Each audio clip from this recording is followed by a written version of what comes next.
Coming up next on EXTV Live, Tagliafico's goal for Ajax is disallowed by VAR. Icardi is in the hot seat once again, losing his captaincy. MarkRamdeen is the MVP for the Secondary Schools Football League. Trinidad Tobago takes on Wales. Coming up in 1 moment.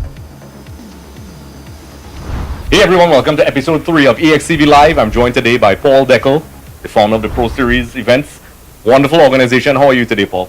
Fine, thank you. Alright, so as you all know, this is a very interactive segment. You all could post your comments in the comment section below. We're also going to premiere this episode, so you all can actually comment in real time. We listen to you all because you all choose the topics. So Paul, we're going to head straight into the topics, and on a global scale, the Champions League just took place. There's a controversial decision. Once again, VAR returns. Real Madrid took on Ajax, and Ajax played some wonderful football, very high-pressing style football. The underdogs everybody were rooting for them. But Argentine left-back Tagliafico had a goal disallowed, and a lot of people are divided on this issue. It was disallowed. They had a VAR consultation, as if you want to call it that, and the goal was called off. What are your initial thoughts on that? From a coaching perspective, for sure, that we have to respect the use of technology.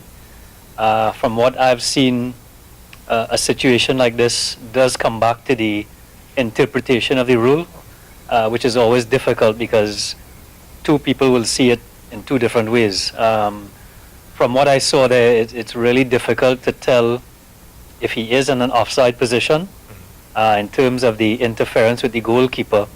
Personally, I can't see how that affects the goal. I think the goal should have stood, but again, it comes back to the use of technology. We've got to respect it, and we have to abide by the decisions that is a final decision. Yep, and I agree. It's down to interpret. I'm a huge fan and an advocate for VAR. I think if done correctly, it eliminates a lot of errors. I mean, people have been calling for it. Obviously, this is a transition period, and you are definitely spot on with the word interpretation. Another ref on another day would have allowed it. And even UEFA released a tweet. Lawrence, could you tell us what that tweet is? They said in the 38th minute of the Ajax versus Madrid first leg, Nicholas Tagliafico's headed goal was ruled out following a VAR review. The referee identified that Tagliafico's teammate, Dusan Tadic, was in an offside position and interfering with the goalkeeper. And this is from UEFA themselves, so they obviously understand it's a very contentious issue for them to release a tweet explaining their decision, because immediately, and it was actually kind of hilarious, people are already saying VAR stands for Video Assisting Real Madrid, and it shows how contentious these decisions are and why video technology helps. But once again, the interpretation comes down to the fact that it's not a goal. Even the Real Madrid players seemed like they were actually accepting of the goal. They were already going to the center circle and starting to play again. And it once again will continue to have this discussion of the interpretation and the application of VAR. But I personally think VAR is very important for football. And I think that it's very important for the future of football. But what do you think as a coach in terms of going back to the interpretation? Do you think some people are asking to remove VAR? Do you think that's a wise statement? I think it's necessary going forward for the game that we must embrace technology. Again, from the fans' perspective, you're always going to get the two sides. One will always agree, one will always disagree. But in terms of eliminating obvious errors that will always take place because of the human element involved in it, then it's a necessary thing that we need to employ. How the associations go about managing it and engaging the participation of the fans and the understanding of the ins and outs of it is going to be critical to its success and the transition as well, involving the VAR system in European football, in world football. Yep. Yeah. It's very contentious, and I'm pretty sure we're going to have lots of discussions. I mean, the World Cup had a lot of issues with that as well, and it came down to interpretation. So we'll see how that goes. Are you pro or against VAR? Let us know in the comment section below, and also, as I said before, feel free to put your questions in the comment section below. Questions, comments, or suggestions, we definitely read them. So we're going to head across to Italy. For those of you who don't know, Inter Milan's captain Icardi, who's a very controversial figure in world football for various reasons. Long story short, it's because of the situation with him, Maxi Lopez, and Wanda Nara, who is now his wife and also his agent. Icardi has been rumored that he's going to transfer to Real Madrid and it was reported that the wife, who is his agent, is, distracting the club and it's affecting their performances, and he has been stripped of the captaincy. Now in Inter Milan and in any team, the captaincy is a very powerful position. Do you agree with the fact that the captaincy was stripped and because of his disruption to the team? What was your response to that? Obviously, we won't know the ins and outs of why they did it. The details would be difficult to determine right now, but clearly something has happened behind the scenes there that warrants action like this. In terms of these types of clubs, they are institutions, and the captaincy of a club like this would be well respected. That is why they have managers at the highest level, and that's why they're called managers, because they are equipped to deal with situations like this. Clearly, it's an action that they felt needed to be taken for the to maintain the stability of the team. Would always be the priority here, is that keeping that team aspect in mind. One individual, they could not allow to sacrifice the stability of the team environment. So, it's interesting to see how it plays off for them. Yeah, because it's interesting, and the reason why I ask you, of all people, you'd be the right guy based on what you do with your development and working with players, that having a player, it's not as simplistic as people try to make it sound. You're dealing with individuals, you're dealing with people, you'll have varying personalities. Some may be easy to work with. I don't know if this is correct, in the coachability of players. They have varying levels. There's even metrics. I think some clubs actually use metrics when they evaluate players, 1 to 10. And it actually is a key point. They actually look at that in some areas when choosing a player, when they sign them. So, for example, this situation with Icardi, whatever the details are and why he's doing it, I think, based on what you're saying, you agree that, in the best interests of the club, that Icardi, because he's been dropped for this week's Europa League game. And that says a lot, because Inter Milan wants to do well. They're not having a great season.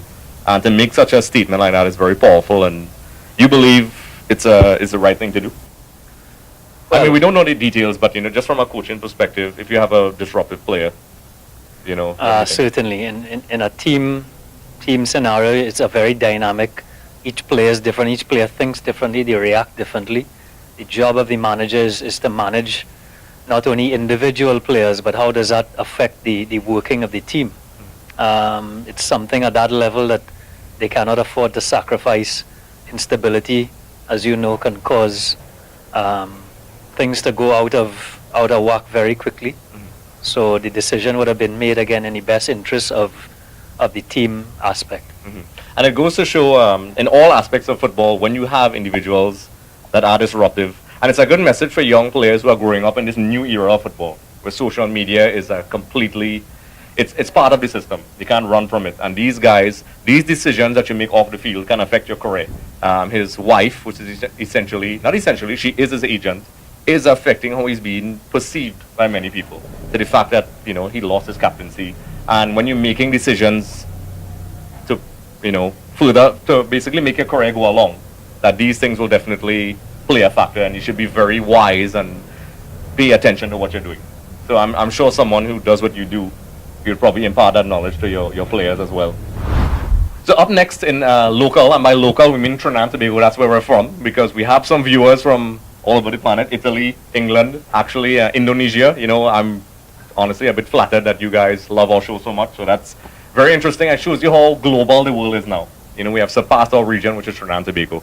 So Paul, MarkRamdeen has won the MVP for the secondary schools football league this year. It's a wonderful little player from Naparima College. What is it? What are your thoughts on this particular guy? Yeah, I've seen him previously to this. One of the things that struck me early on with him is his discipline, his dedication to the game. Immediately you would notice about him that he goes about his business very quietly and efficiently. And, congrats to him. His hard work is beginning to pay off. This is probably the beginning of a long road ahead for him, And, it's nice to see young players like this achieving at a young age. And, I hope that the environment that he plays in now can continue to keep him grounded, hardworking, and humble, and seek the right opportunities for him to pursue and continue his career. Yeah, because we recently did an interview with him, which we'll be posting up soon, so look out for that, where he was very composed, seemed like a very well-balanced young man, and also he was gracious enough to thank his coach. And, he seems to have all the right attributes on the surface, and obviously on the field, because he got the award, to progress in his career. And somebody asked me a question off air. There were Naparima College in particular seemed to be producing a lot of attacking midfielders of a high quality. I think Justin Sadu is also another standout name as well. What do you think, as somebody who works in development, Mark needs to do to make that transition, not just from a high school player to professional and hopefully international football? Yeah, always there are a few factors that come into play consistently to keep these guys in the right development path. I think that Naparima has a great system. They seem to produce quite well-rounded players, not only on the field but off the field as well. They have a great coach.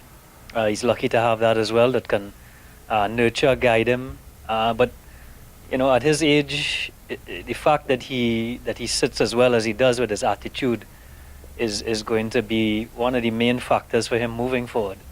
As you move into that latter teenage years and you start to move towards either looking at a college career or the early stages of a professional career, your attitude is really what is going to be one of the number one things that coaches are going to look at for recruitment. And I think that he seems to be in a pretty good environment as it is right now. So it'll be interesting to see him progress. Yep, it's very exciting to see when these young athletes perform at a high level and get the recognition they deserve. Because I remember years ago when I had my semi-successful stint at high school football, if you want to call it that, me really sugarcoating there. We were not exposed to the social media and the large amounts of attention. So it's very exciting to see a lot of these guys getting the recognition they deserve, because oftentimes in the past, a lot of players fell through the system due to lack of infrastructure and also lack of proper development people. There was no pro series back then. No. They were like Anthony Sherwood and all those other guys, where these guys kind of had to fend for themselves. And eventually they fell out of the system, and some would make it just by luck and determination. But, now we're living in an era where it's wonderful. So we'll definitely pay attention to MarkRamdeen. Also, we have, as I said before, special interview with him, so that'll be coming up soon. So make sure and subscribe and check that out. So sticking with local football, the men's senior team, Trinidad Tobago's men's national team, has announced a friendly in March against Wales. Maybe we'll get to see Gareth Bale play against our guys. Who knows? It's too early to tell. They haven't announced the squads.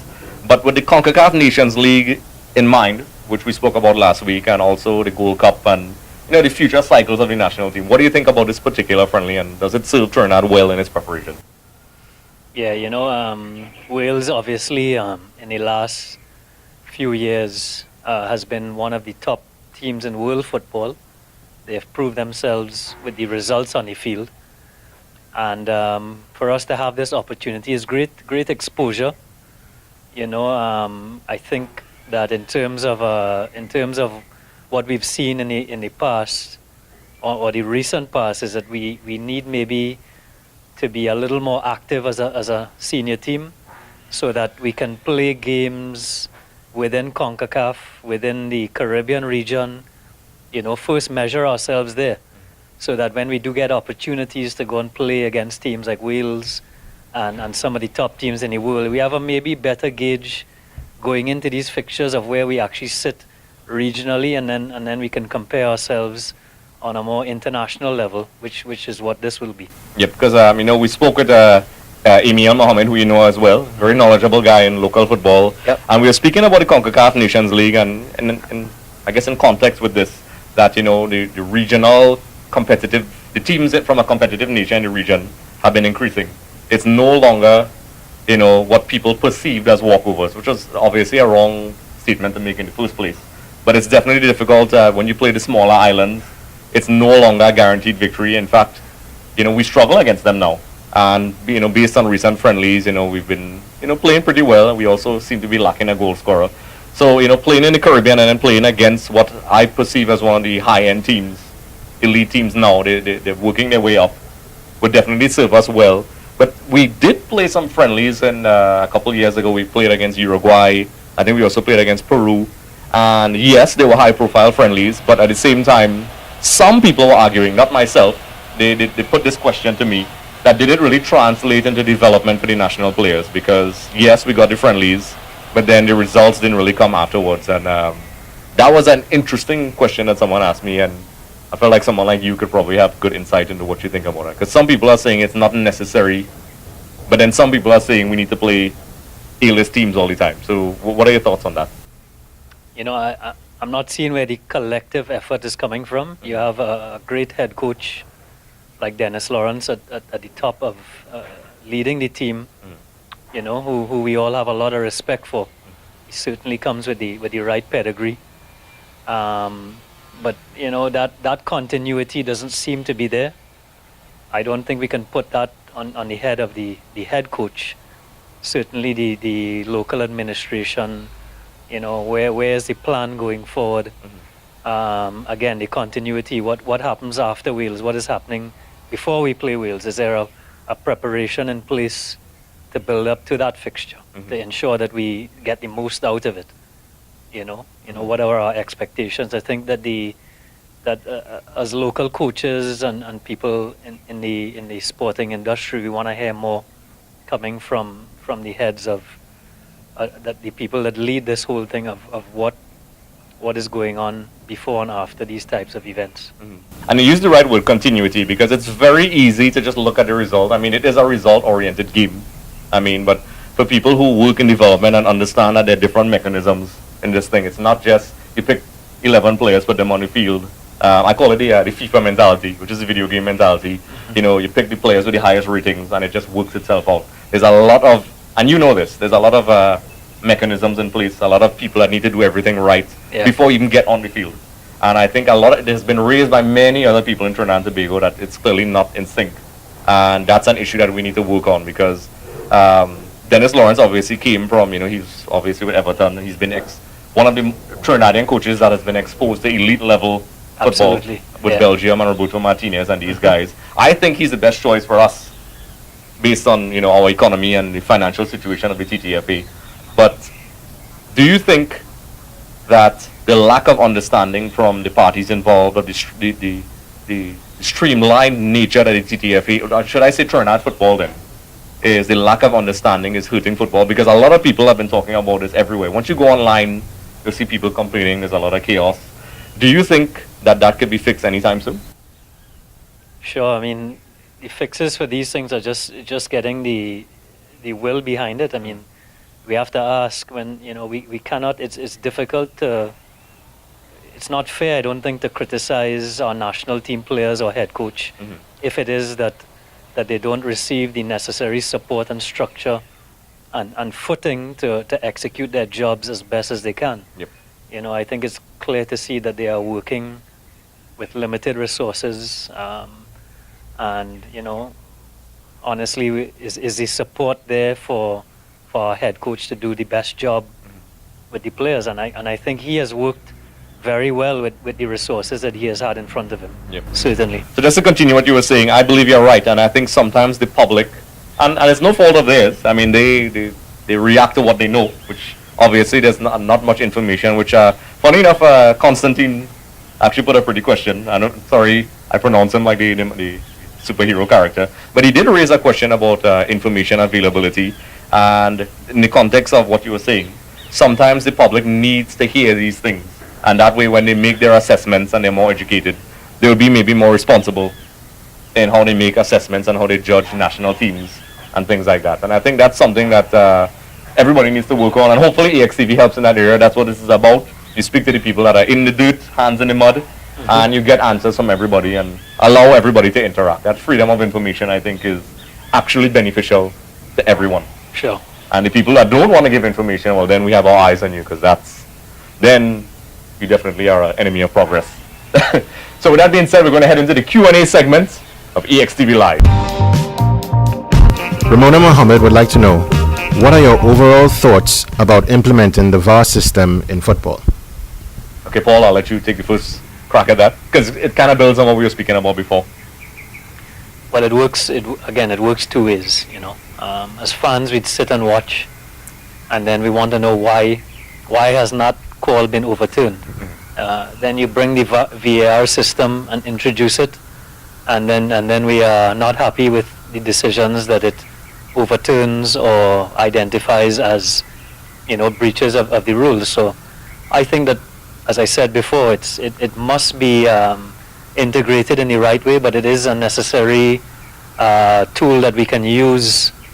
Technology is part of everything we do today, and it is a critical tool in identifying or making up for the human errors that will always take place. And it's one of these things where we're in a transition period. I'm totally for it. I think it's absolutely necessary, and it's kind of like damned if you do, damned if you don't. People wanted that change. It's here now, and I think we're going to have to work through this period. For example, Syria seems to be using VAR pretty well. There's minimal complaints. I look at Syria all the time, and I think they have implemented it really well. The English league seems to be struggling with it a bit, and it goes back down to what we said before, the interpretation.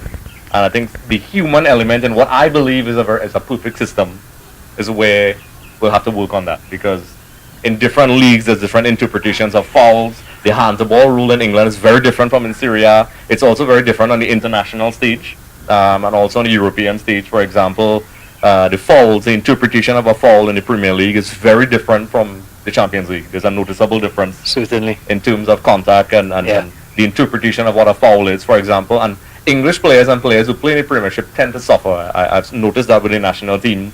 When they go on the world stage, the parameters for calling a foul is so different that they often are baffled. And that's something that actually Capello spoke about years ago. And it goes all the way back to VAR. I think it's wonderful. I think it's beneficial to the game. And in 10 years from now, we'll be looking back at YouTube, if there's still a YouTube then. And this will be the turning point when VAR was introduced and changed football for the better. This is not the first time this has happened. When the offside rule was introduced, when the back pass was taken out of the game, there was a lot of resistance. People didn't like that. But now we can't even imagine the game without those things. So I personally think VAR is a wonderful change is something that is always going to happen, and this system too will evolve, and they'll need to sit and closely look at how it's perceived, and ensure that as they move along that they narrow down that error of interpretation and become very specific on how these decisions are reviewed, and how the whole thing goes over with the fans and everybody else, that all the stakeholders in the game. Yep, it's a wonderful piece of technology, but we could both agree there's a lot of work to be done. Especially at the last World Cup, there were some definite controversies there. Certainly, yeah. All right. So, Lawrence, question number 2. Mr. Matthew Silochan wants to know, is the newly implemented goal line technology more beneficial, or does it take some of the suspense and anticipation as to what happens next in the game? It's interesting how we were speaking about technology so much. It seems like that dominates a lot of the questions. It's an extension of the original question, I guess. I think goal line technology, because, just correct me if I'm wrong, Lawrence, but he's asking if it affects the game, the spontaneity and things like that. Yes, I believe so. I think yes and no. It depends on what you as an individual are looking for in the game. The casual consumer will probably, some people like, the drama and the fun behind it. Some people look at the technical aspects. Some people look at the tactics. Some people just want to see a casual game of football and couldn't care less. So I think it's down to preference. I think goal line technology does not take away from the game, just like we spoke about with VAR, because essentially that's part of the whole thing. I think anything that helps take away the error margins in football is always an assessment. But as for taking away the element, it really, as I said before, comes down. If you like the drama and the chaos, some people like that, They look at the football games and they love to see the little indecision. And it's one of those, I don't want to say intangibles, but it's one of those things in the game that makes it, I guess, exciting. But I don't think it takes away. I think it's still going to be there. I think football is still very contentious. And I don't think goal line technology is going to take that away. In fact, I think it may add some spice, because people may, have some issues with the technology, which we spoke about before. But what do you think, Paul? 100% vital to the game. You cannot do without it. Yes. Enough said. And if it was around, certain teams would have one less World Cup. I'm not going to call any names. I'll let you guys answer that in the comment section. But there were certain teams that won trophies based on contentious goal line decisions. That's right. Germany. But with that being said, Paul, just to build on that, I think we're seeing a recurring theme with the questions. Technology is definitely, we're in an era where technology is making itself a part of the game. Yeah. And we are in that adjustment period. So what we should all do is do our research. Yes. Don't just sit and take what others say and then form an opinion on that. You go do, if you're really into this game and want to have the best commentary on it, go do your research, see what VAR is about, see how it works. There is a step-by-step process that the referees do follow. Yep. Even in their decision making on the field without VAR. So understanding that is always good. And again, it's up to the associations as well to do their part on educating the fans also. Yeah, and it goes back to that we spoke about that just moments ago about education and information. It's available. If you go and search, there's a detailed video on the FIFA's website that explains the process. Even we did a video with Flo. I'll put the link in the description below where I explained how they made certain decisions, and I broke it down process by process, which referenced the videos that were made by FIFA and UEFA and those people. So it is there. We are in an era where information is available to us. So there's no longer an excuse now where people say, I don't know. You literally just Google it. It could not be any easier to find information now. If I want to find about Paul Decle, I just Google Paul Decle and I'll be number one on the Google search, and you'll find best academy in the Caribbean. I don't know, but it's there. So with that being said, let's head into our next question. The final question from our friend Miguel, all the way in Italy. Miguel. I have a feeling he spent some time in Trinidad because his question kind of reminds me of a little Trinidad nuance. He says, Emiliano Sala's story. Where's the love now? Quick, they are fighting over millions again. Not bad English, Miguel. Good job. Now, actually, Miguel actually played. And Miguel, thanks once again. He's proven to be a wonderful follower of EXTV. He's all the way in Italy right now. He's playing in, I think, the 3rd or 4th division. But he was at Central FC for a little while. And he's an Argentinian who found his way in Trinidad and went back to Canada. And now he's in Italy. I know why he's asking these questions. He's an Argentinian. So obviously, Salah, compatriot. Yeah. As we kind of touched on this before, we've been following the story from the actual crash. Now the issues with the money. We spoke about that with Emil last week. It is not a nice situation that, especially for the families. It has the potential to be really ugly because, you're discussing a human life, someone who passed away in a tragic incident. And there's no way for these organizations, the clubs, to come off in a way that's sincere. I mean, you essentially are just seeking your financial interests. And it's going to be very difficult how you're going to spin this in a positive way. So I'm thinking Cardiff and Nantes are not looking good in this. And they're going to have to find a way to resolve this in a manner that is, respectful to the families of the guy and don't come off as money-grubbing organizations. But, I mean, I'm not the CEO of these clubs, so it's easy for me to sit here and be all judgmental and say, you need to handle it a certain way. But what do you think about that, Paul? Yeah, again, we sit here and all we get is what the media tells us in a very short article. So, yeah, it shows what this game is really all about at the highest level. Money does play a major factor. And again, I agree with you. I think that the way it's handled in the public really could go a long way to them, keeping it as private as possible. But yeah, it's not a nice situation because you have people that are grieving, and a lot of people are affected by it. Certainly, to bring money into it at this point is it could get quite ugly. Yeah, it's no matter how you spin it. I mean, we spoke about it in another context with Emil when it first happened, and it's clear that this is not going to resolve itself anytime soon. So no. We'll see how it goes. It's really tragic. It's not the first time. I think the Leicester City's owner had the helicopter crash. So, we'll see how it unfolds. Yeah. It's a very difficult I can't imagine what it's like for the family and friends of this particular guy. I really can't imagine because I never experienced such a tragedy. They are the center of it, certainly. So yep, and a certain amount of respect and consideration should be taken into in this whole thing. Because at the end of the day, it is a human life and you have to treat it accordingly. And these are the intangibles in business that's often very difficult to really quantify, and there's no clause in contracts that allocates some sort of protocol, the sensibility clause or things. And maybe they are, and maybe somebody who's more informed on those things could probably let me know about that in the comment section below. So, I mean, that's enough time we have for the questions. Wonderful question, Miguel. Thanks again, and everybody else. Be sure, if you want to ask questions, ask in the comment section below. Also, we'll be premiering this episode, so you can actually ask questions in real time, give comments, give suggestions. Paul, before we go, we know Pro Series has a game coming up soon. Could you tell us a little bit about that? Sure. Saturday we travel to play a wonderful football setup in Chagonas, M12. Mm-hmm. So yeah, we've been preparing for that and really looking forward to it. I think they're one of the top setups that exist in the country. Very well organized, well disciplined. They have a top lead coach there, female as well, which is great to see. Not only girl players but women coaches getting out there and working themselves to the top. Excellent. Very excited to go out there and visit them. Yep. So if you're wondering who this gentleman is, if you don't know, and you should know, he's the founder of the Pro Series Events organization. I've been following you guys from the very beginning. Their progression has been wonderful in terms of where you started and where you are now.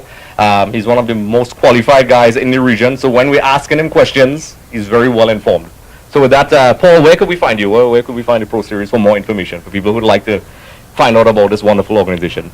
Certainly, we are on Facebook and Instagram, Pro Series Events, and we currently operate out of the West at St. Anthony's College, West Moorings. All right, nice. So we'll definitely keep in touch with Paul. We also have some videos with Paul that we've done before, so you can check that out. We'll have that link also in the description below, because everything is in the description below, everything that you missed. So with that being said, thank you for joining us for EXTV Live, the third version. Be sure to send your questions. We'll be having other guests from week to week, and we'll definitely continue to do this because you all decide the content that we discuss. So once again, thank you for joining us. Thanks for watching. If you want to check out more, look at this video, and don't forget to click the subscribe button, because when you do, one of your enemies will be destroyed.